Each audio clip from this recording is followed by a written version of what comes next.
Good morning students, welcome back to my YouTube channel. आज इस video में हम करेंगे क्लास 10 चैप्टर 15 प्रोबेबिलिटी का लास्ट सम है बेटा एक्सरसाइज 15.1 का sum number 25। Which of following arguments are correct and which are not correct, give reason for your answer. First part है, if two coins are tossed simultaneously there are three possible outcomes, two heads, two tails or one of each. Therefore each of these outcomes the probability is 1/3. First part है। Second part है, if a die is thrown there are two possible outcomes and or an odd number or an even number, therefore the probability of getting an odd number is 1/2. आइए देखते हैं इन्हें कैसे करना है। First part में कहा है बेटा उसने कि अगर हम दो कॉइन्स को टॉस करते हैं तो हमारे पास तीन पॉसिबल आउटकम्स हैं, दो हेड, दो टेल और एक हेड एक टेल। क्या ये करेक्ट है? नो। हमारे पास पॉसिबल आउटकम्स क्या आएंगी? दो हेड दो टेल तो ठीक है, लेकिन एक हेड टेल में हमारे पास दो वेरिएशन है, हेड पहले टेल बाद में या टेल पहले और हेड बाद में। तो तीन की जगह हमारे पास कितनी पॉसिबल आउटकम्स होंगी? चार, और ये चारों क्या होंगी? Equally likely. सेकेंड पार्ट में वो कहता है कि अगर हम एक डाई को फेंकते हैं तो हमारे पास दो पॉसिबल आउटकम्स हैं, या इवन नंबर आएगा या ऑड नंबर आएगा। दोनों इक्वली लाइकली हैं और दोनों ऑड नंबर की प्रोबेबिलिटी 1/2 है। तो ये क्या है? करेक्ट। क्यों? डाई को जब फेंकेंगे बेटा हमारे पास कितनी काउंटिंग होती है? 1 2 3 4 5 6। इसमें से 3 नंबर इवन है और 3 नंबर ऑड है। इवन की प्रोबेबिलिटी भी 3/6 और ऑड की प्रोबेबिलिटी भी 3/6। दोनों की प्रोबेबिलिटी क्या हुई? 1/2। और सारी आउटकम्स इवन नंबर या ऑड नंबर आने की जो आउटकम्स है ये सारी क्या है? इक्वली लाइकली, और हर की प्रोबेबिलिटी 1/2 है। हम पीछे भी कर चुके हैं, तो ये हमारी स्टेटमेंट क्या हुई? करेक्ट। अब हम करेंगे बेटा इस वीडियो में मिसलेनियस एक्सरसाइज और optional exercise of chapter 15, that is exercise 15.2। First question है इसका, two customers Shyam and Ekta are visiting a particular shop in the same week, Tuesday to Saturday. Each is equally likely to visit the shop on any day as on another day. What is the probability that both will visit the shop on the same day? First part में बताना है, second part में consecutive days में बताना है और third part में different days में बताना है। तो बेटा हमारे पास यहाँ पर दो कस्टमर्स हैं और 5 दिन है, तो टोटल आउटकम्स कितनी आएंगी? 5 × 5 25, या आप कह सकते हो 5 पावर 2। दो कस्टमर्स हैं, 5 दिन है, तो 5 power 2 will be the total outcomes. अब पहले पार्ट में उनको सेम डे पे विजिट करना है।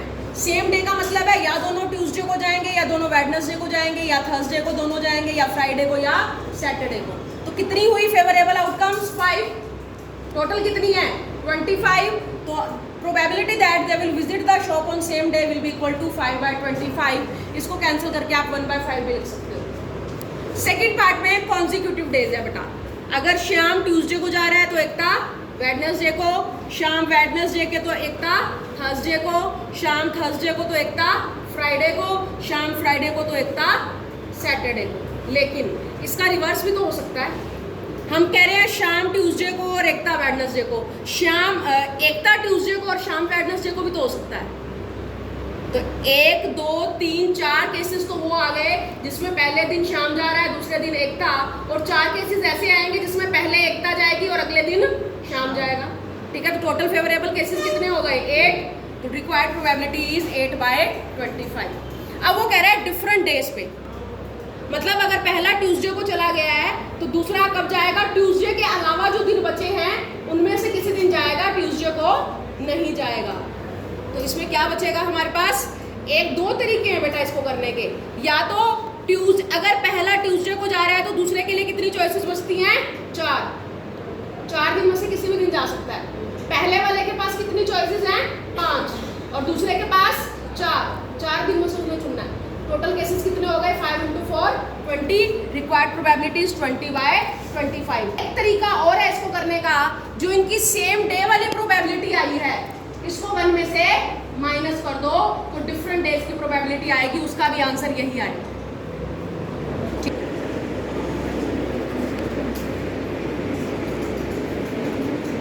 अब है बेटा हमारा सम नंबर 2।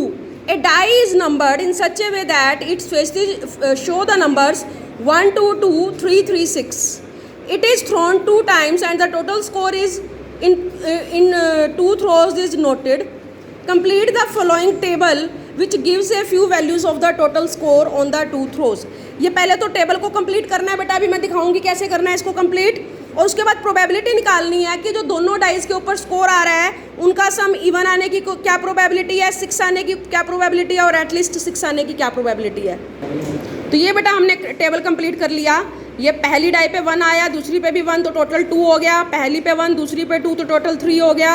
1 2 3 1 3 4 1 3 4, पहली पे 1 दूसरी पे 6 तो 7 आ गया। इसी तरह से पहली पे 2 के साथ ये सारी पॉसिबिलिटी देखेंगे तो इस तरह से ये सम आ गया हमारे पास। फर्स्ट पार्ट में हमें प्रोबेबिलिटी बतानी है कि जो स्कोर है वो इवन आया। अब ये टोटल स्कोर है बेटा, यहाँ पर देखिए इवन कितनी बार आ रहा है, 1 2 3 4 5 6 7 8 9 10 11 12 13 14 15 16 17 18। तो required probability is 18/36 1/2। Second part में हमें बताना है कि जो सम है वो 6 आ रहा है। देखिए बेटा 6 सिर्फ 4 बार आ रहा है हमारे पास सम, तो required probability is 4/36 1/9। Third part में सम इज एटलीस्ट 6, कम से कम 6 होना चाहिए, सम 6 से ज़्यादा भी हो सकता है। तो यहाँ पर क्या आएगा हमारे पास 1 2 3 4 5 6 7 8 9 10 11 12, टोटल 12 यहाँ तक 12 आए और 3 ये वाली एंट्रीज भी हैं बेटा 7 8 8, तो टोटल 15 एंट्रीज हो गई जो जिनमें जो सम है वो एटलीस्ट 6 है। एटलीस्ट 6 का मतलब है कम से कम 6 या उससे ज़्यादा। तो ये 15/36 को कैंसिल आउट करके आ जाएगा 5/12 is the answer of third part. अब है बेटा सम number 3। A bag contains 5 red balls and some blue balls. If probability of drawing a blue ball is double that of a red ball, determine the number of blue balls in the bag. Blue balls हम x consider कर लेते हैं, निकालनी है जो हमें। Red balls 5 दी हुई है, टोटल कितनी हो गई 5 + x। ब्लू बॉल्स की जो प्रोबेबिलिटी है वो डबल है रेड बॉल की प्रोबेबिलिटी से। अब ब्लू बॉल की प्रोबेबिलिटी क्या आएगी, ब्लू बॉल्स x है, टोटल 5 + x है, is equal to twice of red balls 5 है, टोटल 5 + x है। प्रोबेबिलिटी आ गई है। अब दोनों तरफ x/5 + x आ जाएगा, 10/5 + x, 5 + x से 5 + x कैंसिल हो जाएगा, x की वैल्यू क्या आ जाएगी 10, मतलब नंबर ऑफ ब्लू बॉल्स क्या आ गई हमारे पास 10। अब है बेटा सम number 4। A box contains 12 balls out of which x are black. If one ball is drawn at random from the box, what is the probability that it will be a black ball? Second part में वो कहता है if 6 more black balls are put in the box, the probability of drawing a black ball is now double of what it was before. Find x. Total number of balls हमें box में दी हुई है 12, black balls मैंने मान ली है x है इसके अंदर। तो ब्लैक बॉल की प्रोबेबिलिटी क्या होगी बेटा x/12, इसको P1 मान लो। अब वो कह रहा है हमने 6 मोर ब्लैक बॉल्स ऐड करी हैं, तो ब्लैक बॉल्स कितनी हो गई अब x + 6, टोटल बॉल्स भी तो 6 बढ़ गई 18 हो गई। अब ब्लैक बॉल की प्रोबेबिलिटी क्या होगी x + 6/18, इसको P2 मान लेते हैं। अब जो पहले ब्लैक बॉल की प्रोबेबिलिटी P1 थी और अब ब्लैक बॉल की प्रोबेबिलिटी क्या है P2। ये जो अब वाली प्रोबेबिलिटी है ये पहले वाली प्रोबेबिलिटी का ट्वाइस है, P2 is twice of P1। तो यहाँ पर P2 की वैल्यू पुट कर दी, P1 की वैल्यू पुट कर दी, ट्वाइस ऑफ x/12। ये 2 बढ़ जाएगा 6 के टेबल पे, 2 6 या 12 हो जाएगा। क्रॉस मल्टीप्लाई करके हम यहाँ पर ये देखिए सॉल्व करेंगे, x की वैल्यू आ जाएगी हमारे पास 3। तो नंबर ऑफ ब्लैक बॉल्स जो इनिशियली थी कितनी हो गई वो 3। सम नंबर 5 है बेटा। A jar contains 24 marbles, some are green and other are blue. If a marble is drawn at random from the jar, the probability that it is green is 2/3. Find the number of blue marbles in the jar. Total marbles 24 है बेटा, हम मान लेते हैं green marbles x हैं, तो blue marbles कितने होंगे 24 - x।